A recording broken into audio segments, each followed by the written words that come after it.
pessoal, tudo bem? Estamos aqui de volta para o quinto episódio do podcast Almoço Grátis e hoje o nosso tema é falar sobre a importância da incondicionalidade. É um tema bastante polêmico, que muita gente ainda tem dúvida e o Marcelo Lessa está aqui hoje para esclarecer essas dúvidas, junto com a Sani, que também vai fazer as perguntas aí relevantes para ele desenvolver o tema. Bem-vindos! Oi, pessoal, bem-vindos a mais um podcast do Almoço Grátis. E eu faço parte do time aí que tem muitas dúvidas, sei pouca coisa, então vamos começar aí. Espero aprender muito e espero vocês também possam aprender com o Lessa. Obrigado aí pela participação aí dentro desse projeto. Eu estou muito feliz de estar desenvolvendo esse podcast. Gostei muito de todos, né? Mas do número 4, né? Do último que a gente fez ficou excelente. E esse que a gente vai falar hoje sobre a importância da incondicionalidade também é fundamental para a gente entender, principalmente, a diferença entre renda mínima e renda básica. Ah, legal. Eu queria, então, abrir aqui com uma pergunta para a gente ir lá no início, saber de onde veio essa ideia de que a distribuição de renda tem que ser incondicional. Aí você explica um pouquinho do histórico disso aí para a gente. Bom, vou ter que ser bem breve aí, porque a história é longa. E isso é uma coisa legal, né? Que essa ideia não é uma ideia recente, ela já está bastante madura e está na hora de acontecer na sociedade. A primeira vez que essa ideia apareceu na Idade Moderna foi em 1516, com Thomas More, no livro A Utopia. Depois, em 1795, Thomas Paine, que a gente pode dizer que realmente ele foi o pai da ideia na era moderna, ele escreveu um artigo chamado Justiça Agrária, que tem bem definido o conceito da distribuição de renda na Revolução Francesa. Thomas Paine foi um filósofo inglês que ele participou da independência dos Estados Unidos. Ele era coletor de impostos nos Estados Unidos e ele escreveu um artigo falando que não tinha sentido uma ilha dominar um continente. E Thomas Jefferson falou que esse artigo dele que foi o que deu início ao processo de independência dos Estados Unidos. Ele voltou para a Inglaterra, aí lá queimaram os livros dele, queriam bater nele, e aí ele fugiu para a França, e mesmo sendo inglês, ele conquistou uma cadeira de deputado constituinte na Revolução Francesa. E Thomas Paine fez um argumento, ele transitava, né, no mesmo período entre a América e a Europa, que os índios nos Estados Unidos viviam em estado de pobreza, em cabanas, colhendo e caçando o que a natureza podia dar para eles. Mas que no mesmo período, na Europa, os pobres viviam em estado de miserabilidade, que nem Victor Hugo nos relata na peça Os Miseráveis, né, que os pobres vendendo os dentes, os cabelos. E ele atribui essa diferença à sociedade europeia organizada em propriedades privadas, em fazendas, ruas e casas, que tirava do indivíduo o que a natureza podia dar para eles. Então, que seria justo e de direito que a sociedade organizada pagasse uma indenização a cada um em compensação à perda da herança natural.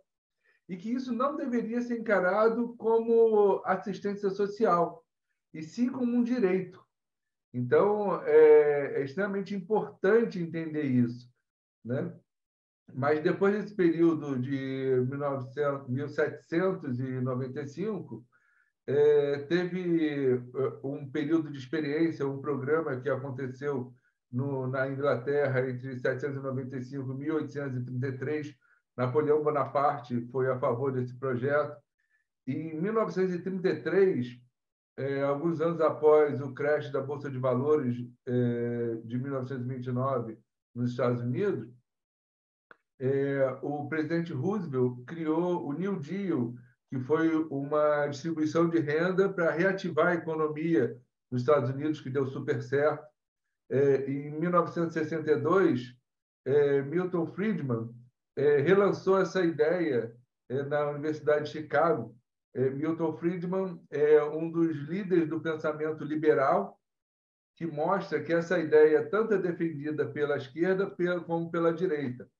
E ele argumentava que quando você faz muita assistência social, você gasta tanto dinheiro no processo que só chega uma poeirinha no final da linha. E quando você dá dinheiro direto à população, cada um sabe as suas necessidades e consegue resolver, e que você não tem que tratar a população como crianças. E só finalizando a história, que eu estou pulando uma série de etapas, em 1982 foi criado um projeto de distribuição de renda no Alasca. Em 1986 foi criada uma rede mundial de professores entusiastas que defendem essa ideia, que é a BIAN, Basic Income Earth Network. E nesse período já tem mais de 50, 70 experiências pelo mundo que estão relatadas. Vocês podem procurar no site rendabasica.com.br, tem lá uma no menu Experiências pelo Mundo, e vocês vão ver isso. Então, falando sobre a história, já é um processo de longa data. Beleza, entendi. Mas, pelo que eu entendi que você explicou, aí a história relacionada à origem da renda básica em si. Como que se chegou, como ou por quê, não sei qual é a melhor pergunta, que se chegou na ideia da incondicionalidade? Porque, pelo que eu entendi que você falou, Thomas Paine, em 1975, fez isso pensando nos índios que viviam em estado de pobreza, sendo que tinha gente com muito dinheiro. Então, ele pensou em ajudar justamente quem não tinha. Como que chegou na ideia de incondicionalidade e não só de ajudar os índios? A questão é o seguinte: essa rede de professores, elas fizeram uma série de pesquisas que estão relatadas, né? E hoje eu acabei de falar, você vai ter acesso a várias delas na própria home do site da Rede Brasileira de Renda Básica, que é o rendabasica.com.br. Você tem lá o case da Namíbia, que mostra bem isso, o case do Alasca, de Macau e outros. Então, esse grupo de professores, eles analisaram o que aconteceu em sociedades que foi feita essa experiência, e se percebeu uma série de problemas quando você faz uma distinção entre quem tem direito e quem não tem direito. Então, quando você tem condições para a pessoa passar a receber, normalmente gera um efeito colateral. Essa a maior questão. Então, por isso que a academia define a renda básica como por 4 fatores, que é o incondicional, universal, individual e em dinheiro. Então, isso foi a conclusão das pesquisas realizadas por professores do mundo inteiro. Eu tive no 16º e 17º Congresso da BIAN, que foi o primeiro em Seul, na Coreia do Sul, e o segundo na Universidade de Economia de Lisboa, e eu conheci professores, em torno de 250 professores de mais de 80 países, e tem muita gente dedicada a esse estudo. Eu conheci algumas pessoas até já se formando em doutorado em renda básica. Então, isso tudo foi analisado por pesquisadores. Perfeito. Então, eles identificaram, né, esses problemas que acontecem se não for universal, incondicional, desculpa, que é o nosso tema principal de hoje. E aí, se você puder listar e os principais problemas que foram identificados, seria legal e depois a gente debater mais a fundo um pouquinho cada um deles. Tá, então, eu identifiquei aqui 8 temas que acho que vale a pena a gente abordar. A questão da liberdade, a questão da dignidade, o problema no processo de inclusão e seleção, o problema na questão da exclusão dos beneficiários, a questão do uso eleitoral, um dos mais importantes, a armadilha do desemprego, também chamada da armadilha da pobreza, a armadilha da solidão e a armadilha da informalidade, que também é extremamente grave, que a gente vai conversar sobre ele. É interessante os tópicos que você citou, então vamos tentar aqui seguir na ordem que você falou. Explica um pouquinho para a gente o que a incondicionalidade tem a ver com liberdade. Isso aí é bem interessante. Por exemplo, quando a gente fala que é um direito de todo mundo, que é universal, incondicional, em dinheiro, né? Todo mundo tendo já uma renda garantida, a pessoa vai ser livre, por exemplo, e não precisar se submeter a um emprego que não queira, que não tenha vontade, vai poder não se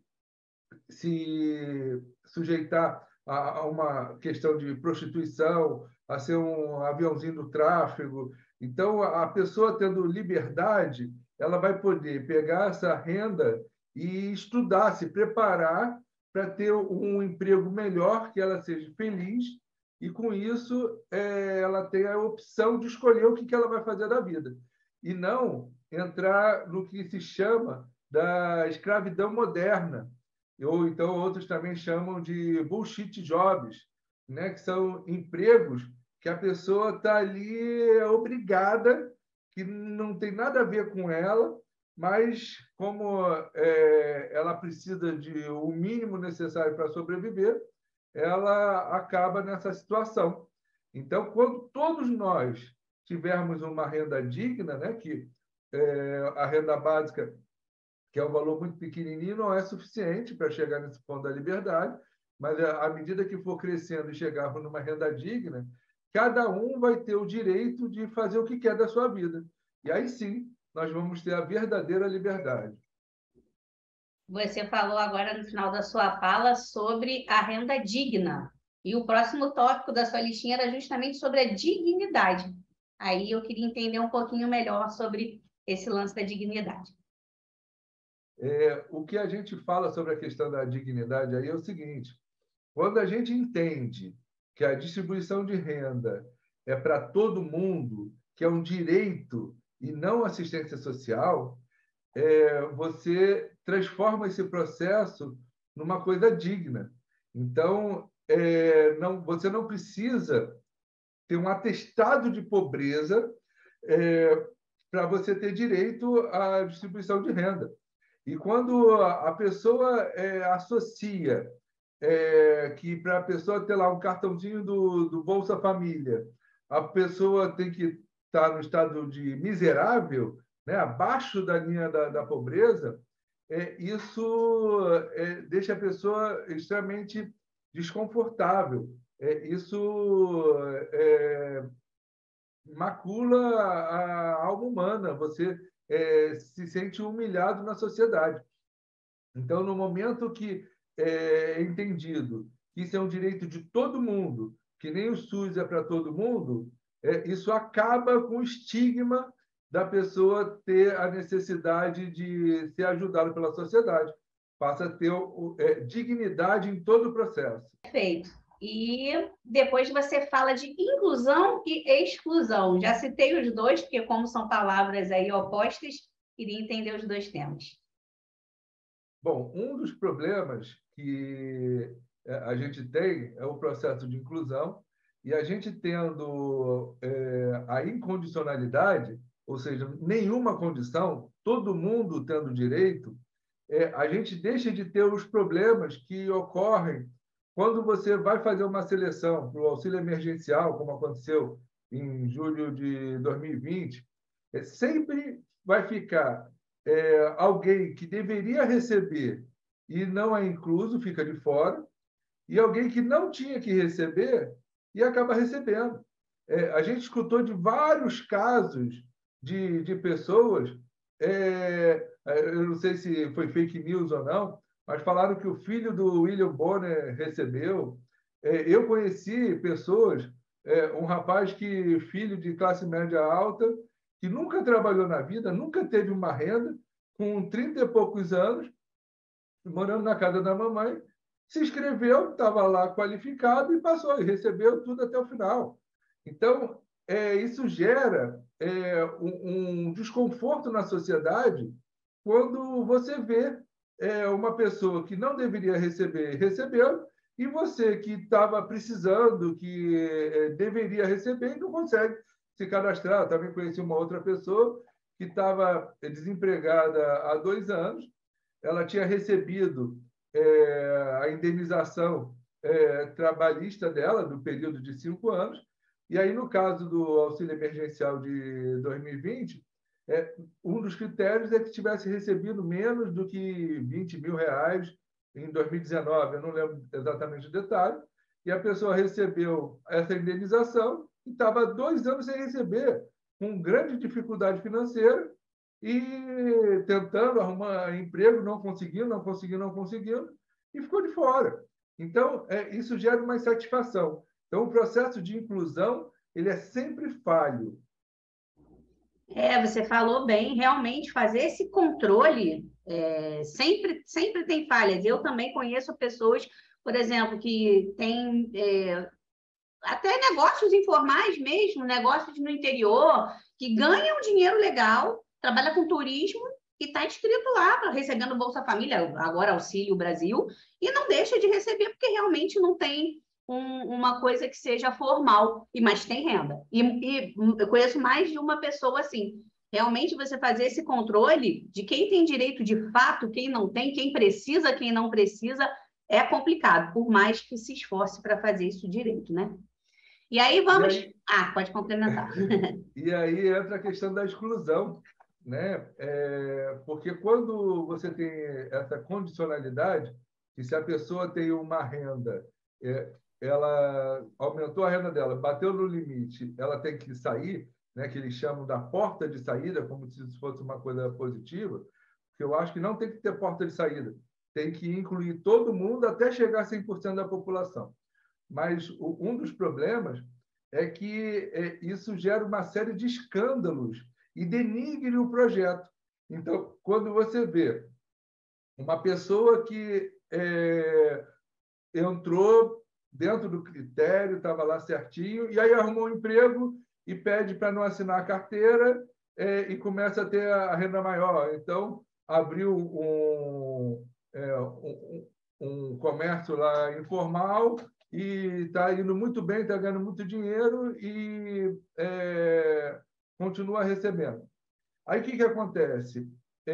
O vizinho, as pessoas começam a saber, todo mundo sabe, e começam a falar mal. Pô, esse programa Bolsa Família não funciona, não é justo, fulano, beltrano está lá recebendo. Então, com isso, chega às vezes até ir para o noticiário, para o jornal, casos de que a pessoa deveria estar excluída e não está. E o pior disso é que isso denigre a imagem do projeto e faz com que a sociedade passe a ficar contra, porque vê tantas irregularidades, tanto na inclusão quanto na exclusão, que o projeto ele se mostra ineficiente. E aí muita gente é contra. E ainda tem uma outra questão, que é um bom motivo para que seja incondicional, que seja para todo mundo, é que quanto custa administrar isso? Quanto custa esse processo de inclusão, esse controle de exclusão. O próprio Milton Friedman ele fala que esse processo gasta tanto dinheiro que seria mais barato você estender para todo mundo. Existe algumas pesquisas que a população brasileira recebe um quarto da população em torno de um salário mínimo, 50% até 2 salários mínimos, e em algumas cidades, 80% até 3 salários mínimos. O presidente Bolsonaro comentou que no Brasil 60% da população tem aposentadoria integral porque recebe um salário mínimo, né? Então, dentro dessa avaliação aí, 60% da população brasileira recebe um salário mínimo. Então, o que acontece? Quando você pensa quantos por cento da população brasileira é rica? É 5%? É 2%? Então, para você deixar de dar para os ricos, você passa a ter um custo tão grande de administração que sai mais barato você dá para todo mundo, porque você simplifica o processo, você acaba com o estigma da pobreza, dando dignidade a todo o processo, você acaba com os escândalos e você acaba também com essa injustiça no processo de inclusão. Então, é extremamente importante entender que o fato da gente querer deixar de dar para os ricos, você complica e contamina todo o processo e, possivelmente, até dificultando a implantação do projeto, por conta das consequências que gera você ficar buscando controlar isso. Entendi. O nosso próximo tópico é o uso eleitoral, mas você falou uma frase aí no meio da sua explicação que eu queria que você esclarecesse um pouquinho. Você falou para ir ampliando até chegar em 100% da população. Por que não já dá para todo mundo um valor pequenininho, para já começar com 100% da população, ao invés de ir ampliando o que existe hoje? Eu concordo plenamente contigo. Quando eu apresentei o meu projeto na Universidade de Lisboa, o que eu coloco é o seguinte, que se mantenha o projeto de renda mínima, o Bolsa Família para os mais necessitados. A minha proposta não é acabar com ele, que na época era em torno de 29 bilhões de reais no ano, o que significa 0,4% do PIB, ou seja, não é nada tão expressivo, e que começasse com R$50 por pessoa para todos os brasileiros, para os 215 milhões de brasileiros. Isso daria em torno de 120 bilhões e ir crescendo para que chegasse numa renda digna. Então, eu entendo que isso é a melhor forma. Eu ainda até proponho que esse crescimento seja usado como um acelerador da economia em momentos de crise de demanda, que se aumentasse o valor mais do que o programado, para que você tivesse uma maior estabilidade na economia. Mas isso é um assunto que a gente vai tratar num outro podcast.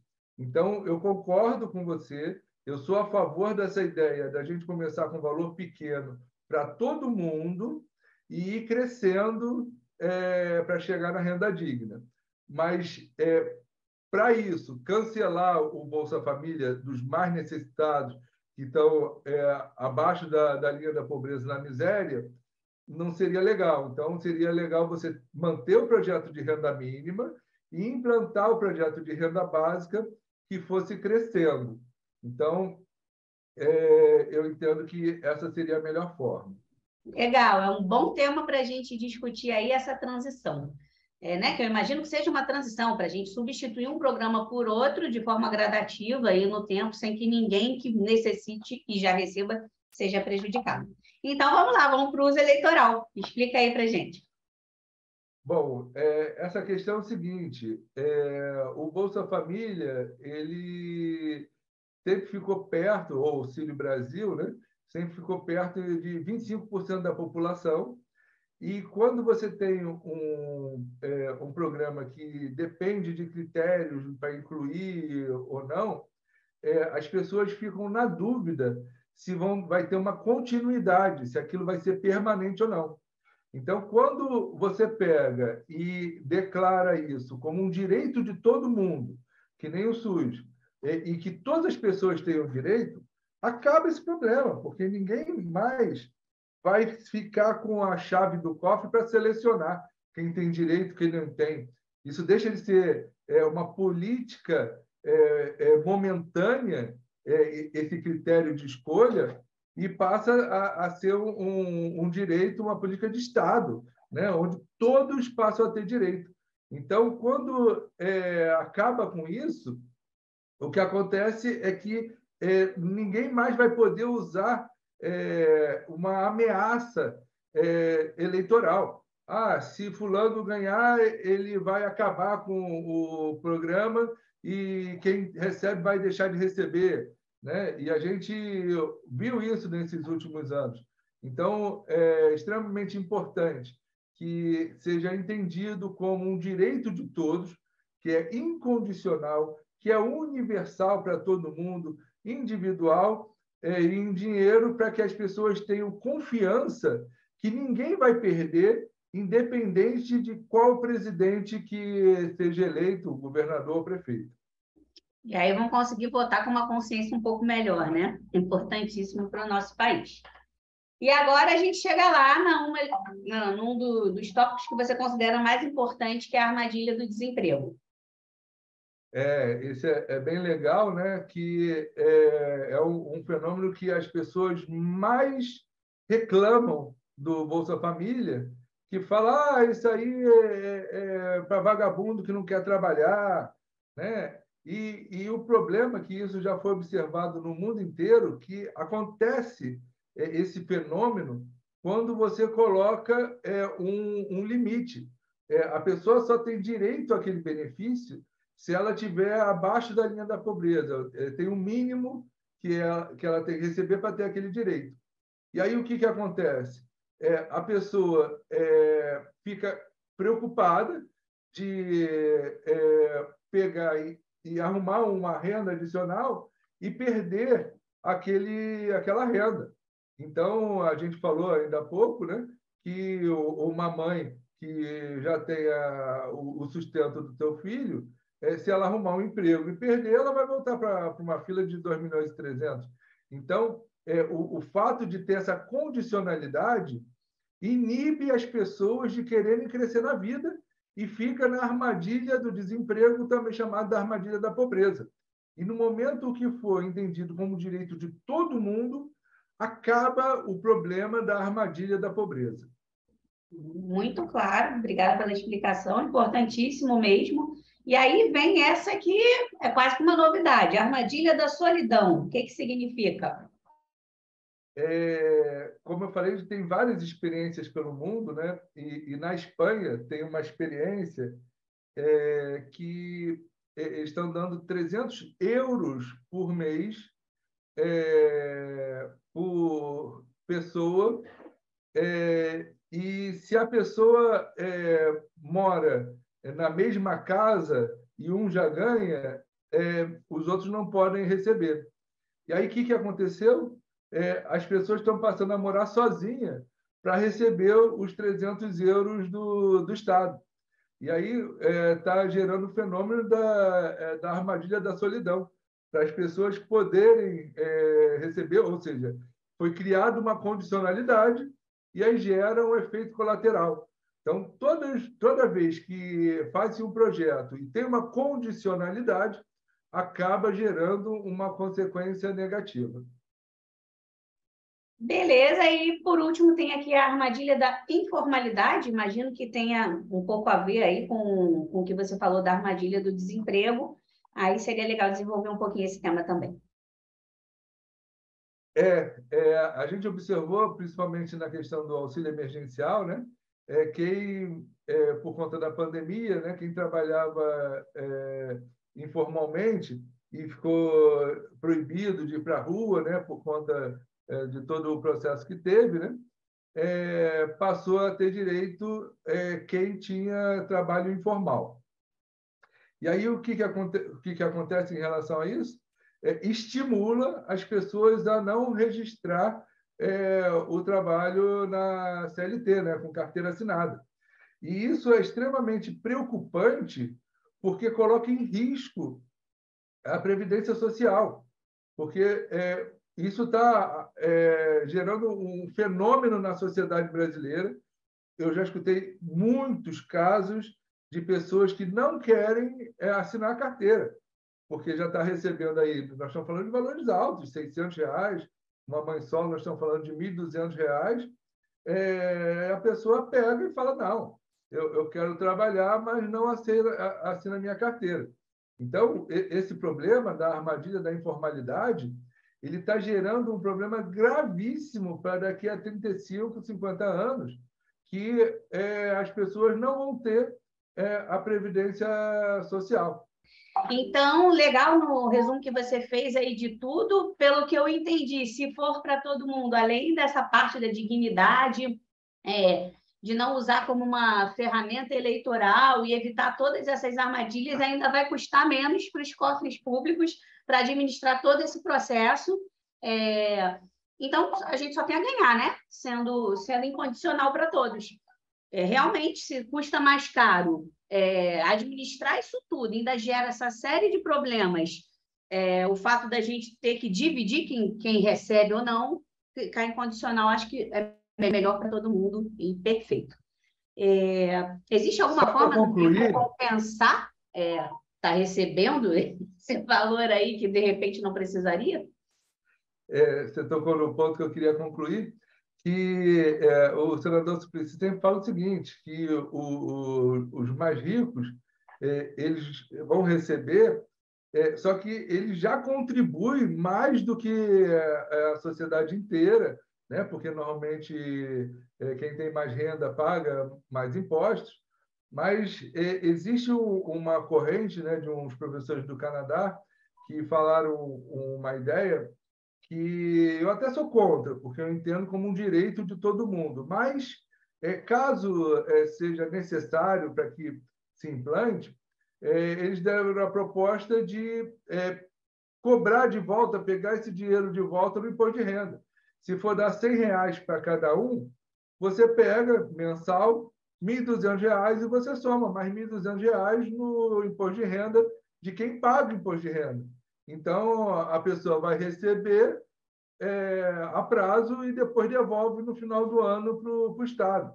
Então, existe essa ideia que o rico, se você bota para todo mundo, e quem for rico devolve o dinheiro para o Estado.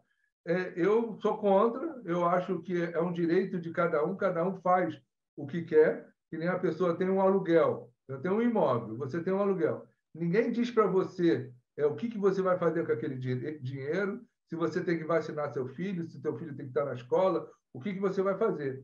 Se a gente entende que isso aí realmente é um direito de todos nós, em compensação à perda da herança natural, que ninguém pode caçar, ninguém pode plantar num terreno porque eu já tenho dono ou é da União.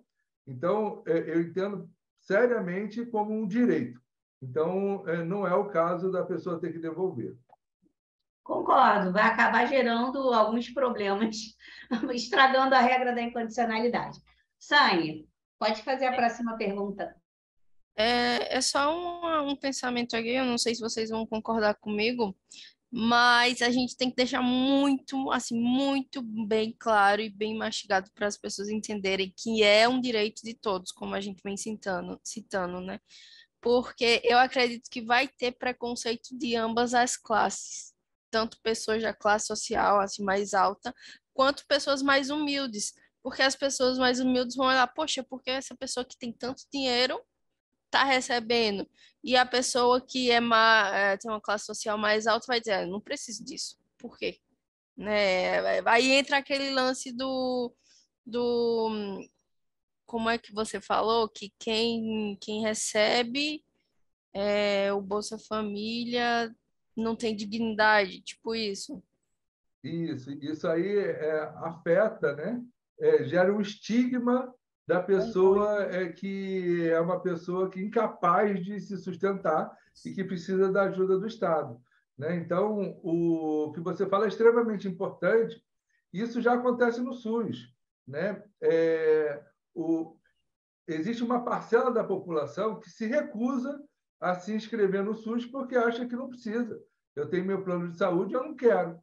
E essa questão também, se o rico não quiser receber, ele não é obrigado a receber.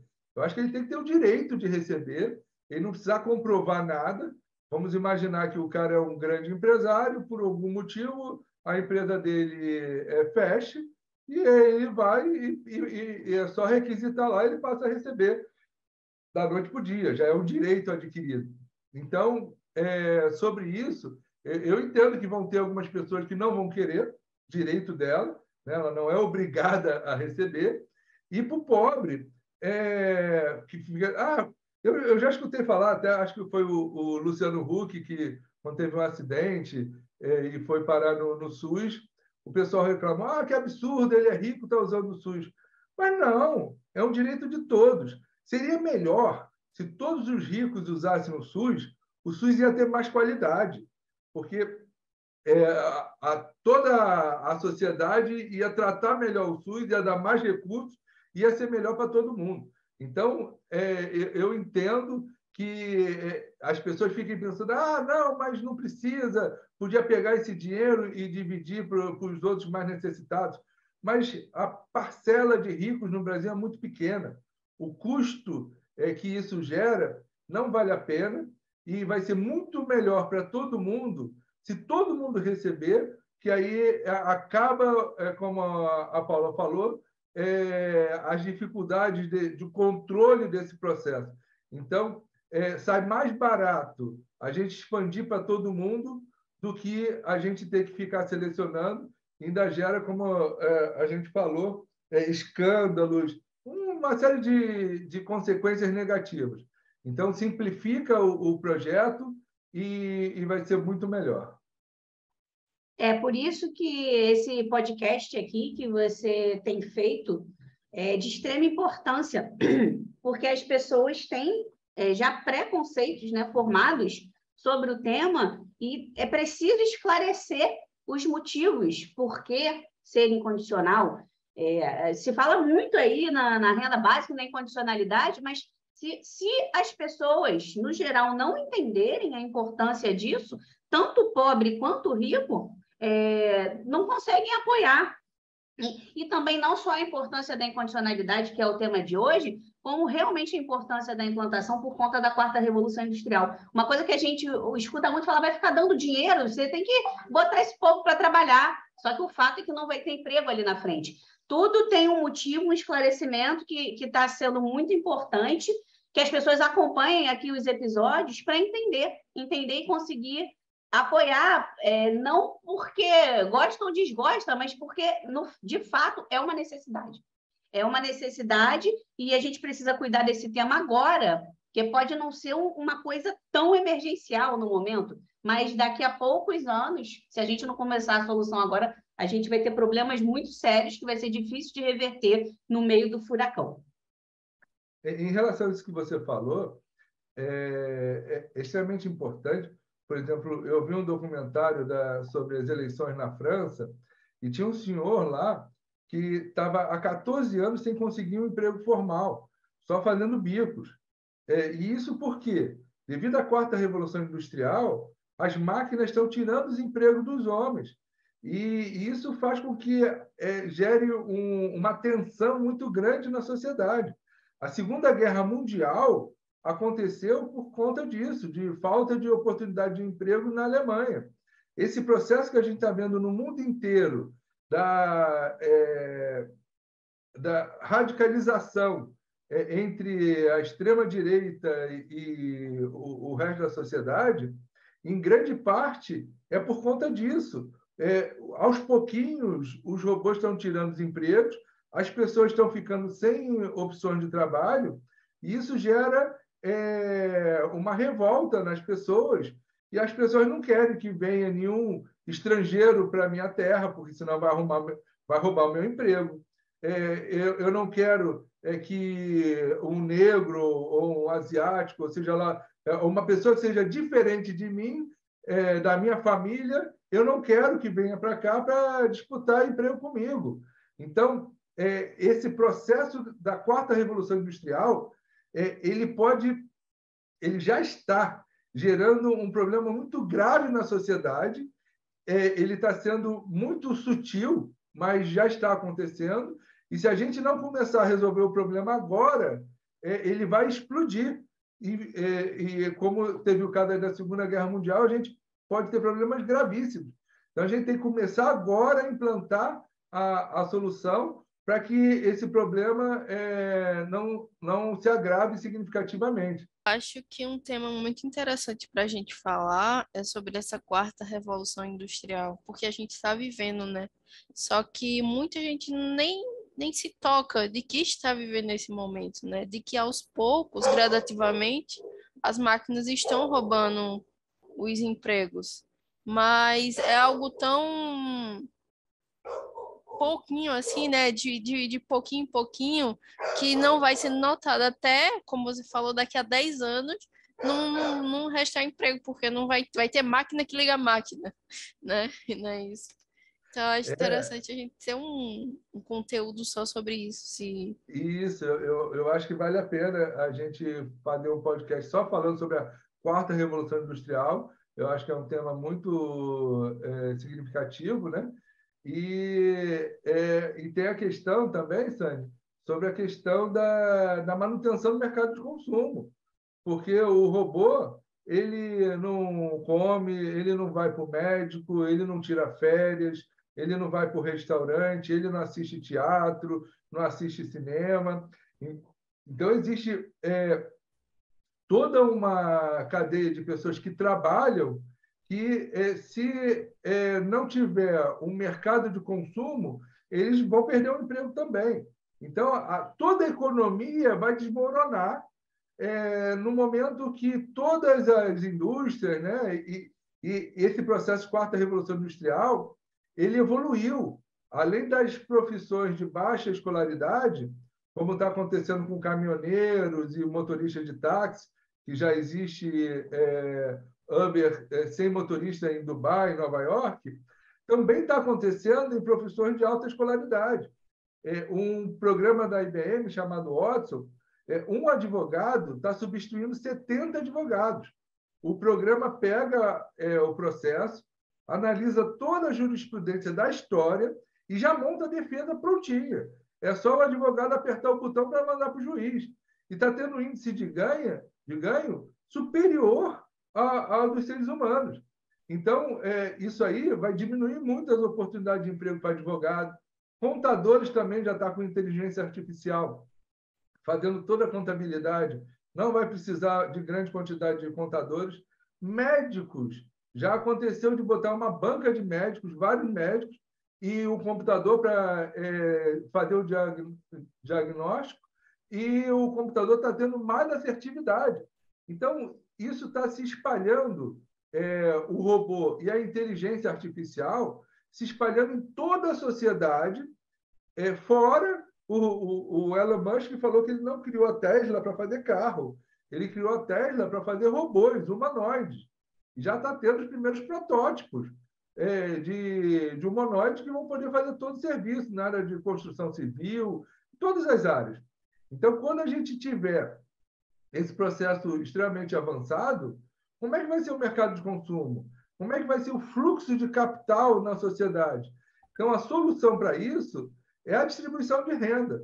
E ela tem que começar agora, num valor pequeno, e da mesma forma que os robôs estão roubando os empregos gradativamente, a gente tem que crescer a distribuição de renda gradativamente, para que a gente mantenha o equilíbrio e não tenha um caos na sociedade. Então, como a Paula falou, é uma necessidade da sociedade. E a Universidade de Oxford fez uma pesquisa que, em 25 anos, 47% dos empregos do mundo inteiro vão ser extintos.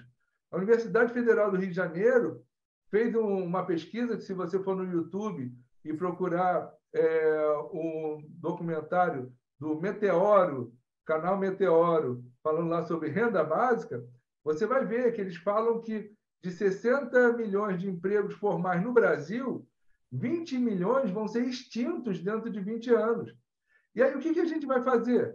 Quando o desemprego aumentar aí de 10% para 30%, para 50%, para 60%. Essa ideia, tem que dar vara e não peixe. E quando não tiver vara para todo mundo, quando não tiver emprego para todo mundo, o que a gente vai fazer? A gente tem que começar agora o processo de distribuição de renda básica para chegar na renda digna e a gente tenha a verdadeira liberdade. Conforme a gente falou, dignidade para todo mundo, que todo mundo esteja incluso, sem armadilha de desemprego, sem armadilha de solidão. Então, quando a gente tiver todo esse processo implantado, a gente vai ter uma sociedade muito melhor do que a gente tem hoje. Obrigada, Lessa. Maravilhoso o podcast de hoje, muito esclarecedor. Quero muito que as pessoas escutem, porque acredito que, se as pessoas entenderem, vão apoiar aí esse projeto de renda básica e convidar também para seguir lá no Instagram. Ô, Sônia, depois você fala o arroba aqui para a gente, e que as pessoas coloquem suas dúvidas. Porque o importante é que as pessoas consigam entender. Se você ficar com qualquer dúvida, tenho certeza que o Lessa vai estar lá para esclarecer as dúvidas de vocês. Um beijo, obrigada por mais uma semana aí junto da gente. Beijo, obrigada e até a próxima, gente. Beleza? Então, eu agradeço muito aí a oportunidade novamente. E se alguém quiser fazer alguma pergunta no @MarceloLessaOficial no Instagram, ou então em qualquer outro canal, vai ser um grande prazer poder tirar as dúvidas.